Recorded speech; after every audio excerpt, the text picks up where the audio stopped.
Welcome back to my channel studies to the learner UP DElEd third semester के लिए science का chapter 9 है उष्मा प्रकाश तथा गति। पहली हेडिंग है उष्मा।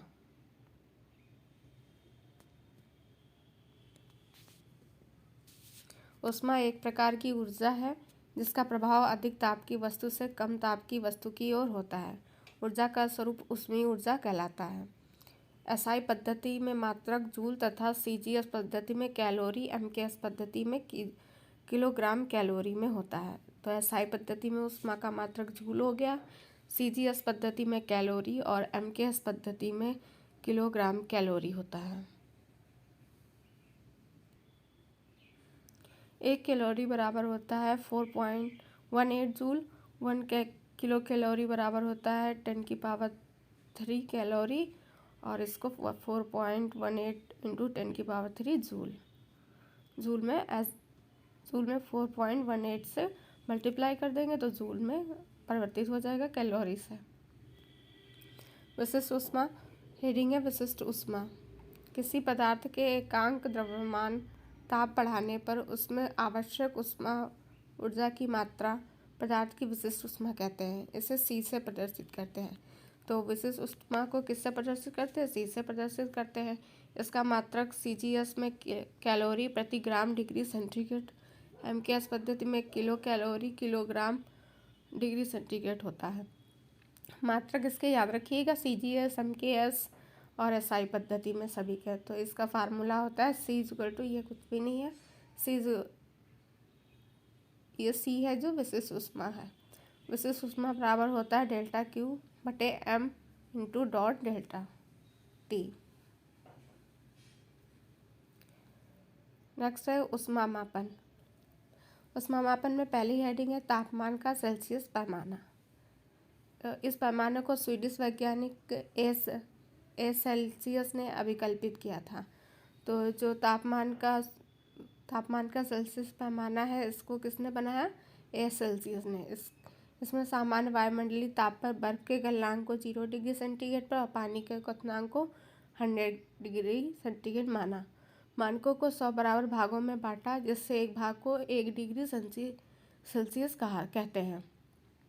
एक भाग को इसमें जो खाने पट्टे होते हैं 100, उसमें एक भाग को 1 डिग्री सेल्सियस कहते हैं। दूसरा है तापमान का फ़ारेनहाइट स्केल।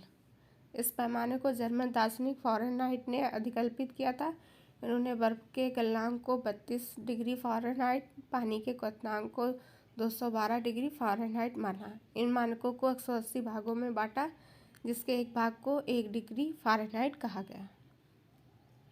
नेक्स्ट है तापमान का केल्विन पैमाना। इसकी खोज वैज्ञानिक केल्विन ने की थी, जिसमें बर्फ के गलनांक को 273 डिग्री केल्विन व पानी के क्वथनांक को 373 केल्विन माना। इन मानकों को 100 बराबर भागों में बांटा, जिसके एक भाग को 1 डिग्री केल्विन कहा गया।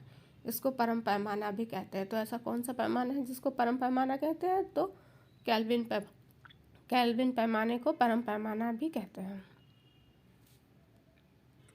नेक्स्ट है तापमान का र्यूमर पैमाना। इसकी खोज फ्रांसीसी वैज्ञानिक र्यूमर ने की थी, जिसमें बर्फ के गलनांक को 0 डिग्री र्यूमर तथा पानी के क्वथनांक को 80 डिग्री र्यूमर पर माना था। मानकों को 80 बराबर भागों में बांटा, जिसके एक भाग को 1 डिग्री र्यूमर कहा गया। तो ये इसका चार्ट बना है सेल्सियस, फ़ारेनहाइट, केल्विन और र्यूमर का। इससे आधारित क्वेश्चन भी इस पर आता है।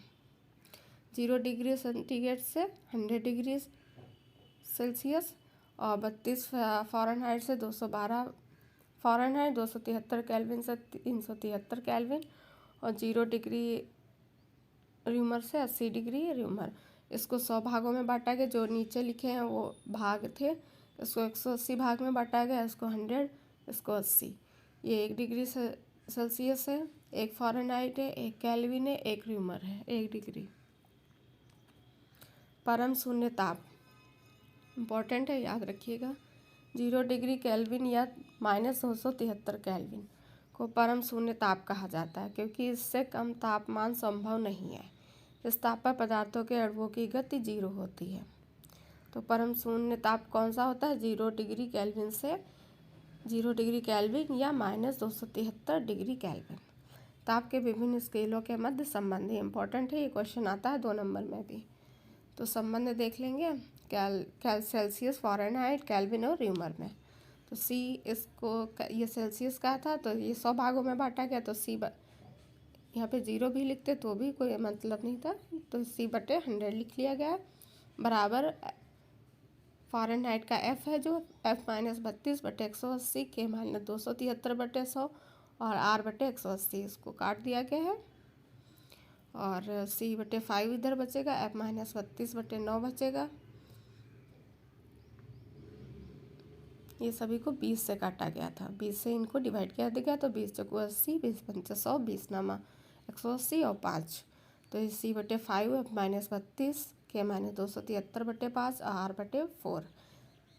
तो इसका ये फार्मूला निकल के आता है, ये याद रखिएगा, इस पे आधारित क्वेश्चन मिलेंगे। एक द्रव्य का क्वथनांक, ऐसे क्वेश्चन आते हैं एग्जाम में। एक द्रव्य का क्वथनांक 90 डिग्री सेल्सियस है, फ़ारेनहाइट द्रव्य का क्वथनांक याद करो। तो सेल्सियस में दिया है, इसको फ़ारेनहाइट में याद करना है। तो फार्मूला ये वाला याद रखिएगा, इतना सा।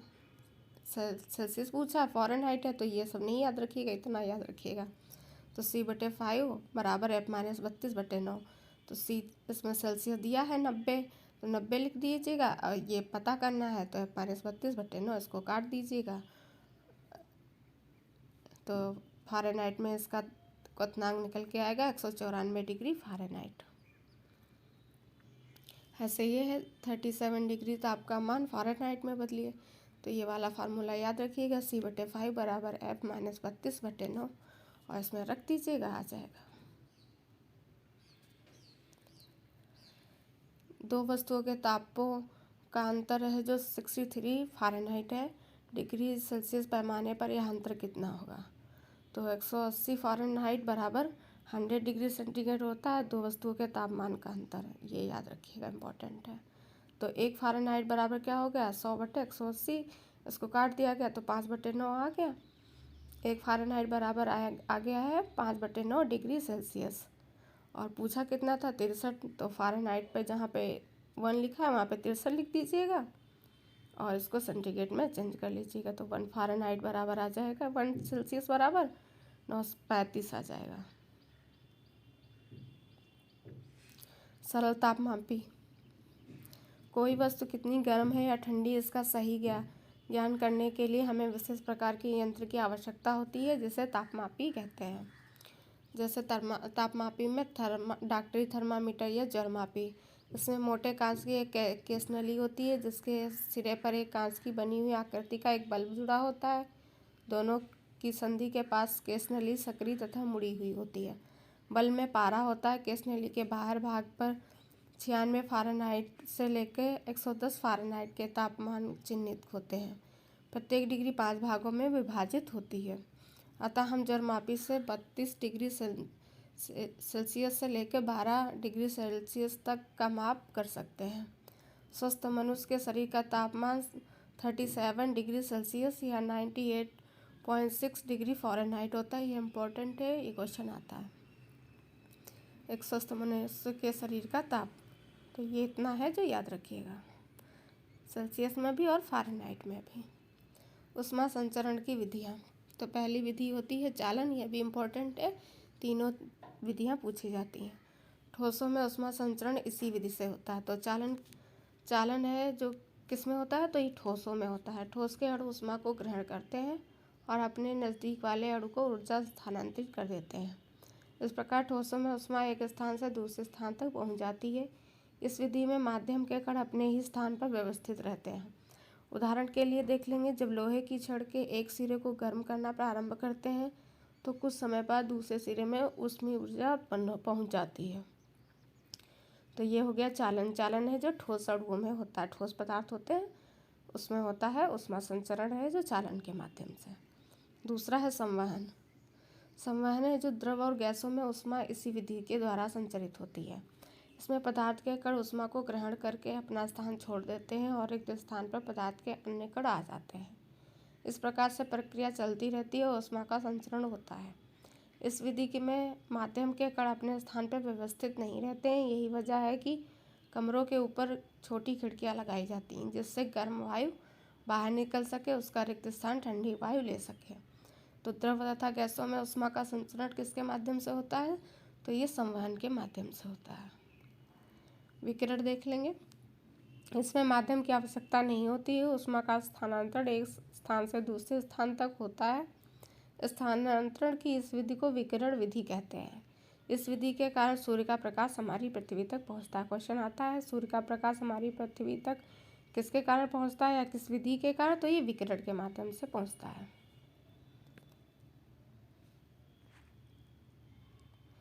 नेक्स्ट हेडिंग है गुप्त ऊष्मा। इम्पोर्टेंट है ये भी। स्थिर ताप पर किसी पदार्थ की अवस्था परिवर्तन के लिए दी गई ऊष्मा अथवा ली गई ऊष्मा पदार्थ के द्रव्यमान के अनुक्रमानुपाती होता है। तो Q अनुक्रमानुपाती M और Q बराबर ml हो जाएगा। यहाँ पे L बराबर हो जाएगा Q/m कैलोरी प्रति ग्राम। तो यहाँ पे गुप्त ऊष्मा है जो Q/m कैलोरी प्रति ग्राम हो जाएगी। तो गुप्त ऊष्मा के यहाँ पे कुछ उदाहरण दिए, वो एग्जाम्पल दिए हैं। पहाड़ों की बर्फ़ का धीरे धीरे पिघलना। तो पहाड़ों की बर्फ़ होती है धीरे धीरे क्यों पिघलती है? इसका कारण बर्फ़ की गुप्त ऊष्मा होती है। यदि बर्फ़ की गुप्त ऊष्मा कम होती है तो गर्मियों के मौसम में संपूर्ण बर्फ़ पिघल जाती है और नदियों में बाढ़ आ जाती है। नेक्स्ट है ओलों की वर्षा के बाद वायुमंडल का ताप कम होना। तो इसका कारण है ओलों के पिघलने के लिए बहुत अधिक मात्रा में ऊष्मा की आवश्यकता होती है। यह ऊष्मा उस क्षेत्र के आसपास के क्षेत्र से ग्रहण करती है जिससे उस क्षेत्र के ताप में कमी आ जाती है और ठंड बढ़ जाती है। नेक्स्ट है बर्फ़ के जल की अपेक्षा दांतों को आइसक्रीम अधिक लगती है। तो इसका कारण है कि आइसक्रीम को खाते समय पिघलने के लिए दांतों से ऊष्मा अवशोषित करती है और जिससे दांतों को अधिक ठंड लगती है। बर्फ़ का पानी अधिक ठंडा महसूस नहीं होता है। नेक्स्ट है ठंडे देशों में झील तथा तालाबों का धीरे धीरे जमना। ठंडे देशों में झील या तालाबों के ऊपरी सतह आसानी से बर्फ़ में जम जाते हैं, लेकिन इसके बाद शेष जल को बर्फ़ में परिवर्तित होने में समय लगता है क्योंकि बर्फ़ ऊष्मा की कुचालक होती है, जिस वजह से ऊष्मा का स्थानांतरण नहीं हो पाता है। ऊष्मा तथा ताप में अंतर देख लेंगे। इम्पोर्टेंट है बहुत। 2 नंबर में ये क्वेश्चन आता है। तो ये है ऊष्मा और ये है ताप। ऊष्मा ऊर्जा का एक स्वरूप होता है। ताप वस्तु की ऊष्मीय अवस्था को व्यक्त करता है। ताप है जो वस्तु की ऊष्मीय अवस्था को व्यक्त करता है और ऊष्मा ऊर्जा का एक स्वरूप होता है। ऊष्मा का मात्रक जूल, कैलोरी एवं किलो कैलोरी होता है। ताप का मात्रक होता है सेल्सियस, केल्विन, फ़ारेनहाइट और र्यूमर होता है। किसी वस्तु को 2 या 2 से अधिक भागों में विभक्त करने पर प्रत्येक भाग की वस्तु की कुल ऊष्मा से कम होती है। ताप में देखेंगे किसी वस्तु को 2 या 2 से अधिक भागों में विभक्त करने पर प्रत्येक भाग का ताप वस्तु के ताप के बराबर होता है। नेक्स्ट है किसी वस्तु की ऊष्मा की मात्रा उस वस्तु के द्रव्यमान, प्रकृति एवं तापमान पर निर्भर करती है। किसी वस्तु का ताप उसके द्रव्यमान की प्रकृति एवं ऊष्मा की मात्रा पर निर्भर करती है। तो ये थे ऊष्मा और तापमान में अंतर। याद रखिएगा, इम्पोर्टेंट था। नेक्स्ट है प्रकाश का परावर्तन। जब कोई प्रकाश किरण किसी चिकने पृष्ठ से टकराकर उसी माध्यम में वापस लौट जाती है जिस माध्यम से प्रकाशित की गई थी, तो किरण के उसी माध्यम में वापस लौटने की क्रिया को परावर्तन तथा जिस पृष्ठ पर परावर्तन की क्रिया होती है उसे परावर्तक पृष्ठ कहते हैं। इम्पोर्टेंट क्वेश्चन है। परावर्तन और अपवर्तन में अंतर भी पूछता है और ऐसे अलग अलग भी पूछता है। ये ज़रूर आता है एग्ज़ाम में। इसका एक फिगर बना देंगे। ये पृष्ठ हो गया, आपतित किरण को I से और परावर्तित किरण को R से। ये वाला है जो R है, ये कोण हो गया आपतित परावर्तित कोण, ये आपतित कोण हो गया और ये किरण हो गई। MM एक परावर्तक पृष्ठ है। O और A एक आपतित और OB एक परावर्तित किरण है। I और R आपतन और परावर्तन कोण है। ये किरण है और ये कोण है। प्रकाश के परावर्तन के नियम, ये बहुत इम्पोर्टेंट है, इसको अच्छे से पढ़ लीजिएगा। पहला नियम है परावर्तन की क्रिया में आपतन कोण परावर्तन कोण के बराबर होता है। तो I बराबर R हो गया, ये आपतन कोण हो गया, ये परावर्तन कोण हो गया। नेक्स्ट है आपतित किरण परावर्तित किरण एवं अविलंब एक ही तल में होते हैं। तो ये 2 नियम है जो अच्छे से याद कर लीजिएगा। प्रकाश का अपवर्तन, जब कोई प्रकाश किरण एक माध्यम से दूसरे माध्यम में जाती है तो अपने मार्ग में विचलित हो जाती है। प्रकाश की किरण के विचलित होने पर वह घटना को प्रकाश का अपवर्तन कहते हैं। तो ये अपवर्तन और परावर्तन, तो यहाँ पे प्रकाश और परावर्तन में अंतर और अलग अलग से भी देख लीजिएगा, ये वाला फिगर भी देख लीजिएगा। तो ये थी आज की क्लास ऊष्मा से संबंधित। अगर आपको ये क्लास पसंद आई हो तो लाइक शेयर सब्सक्राइब करिएगा।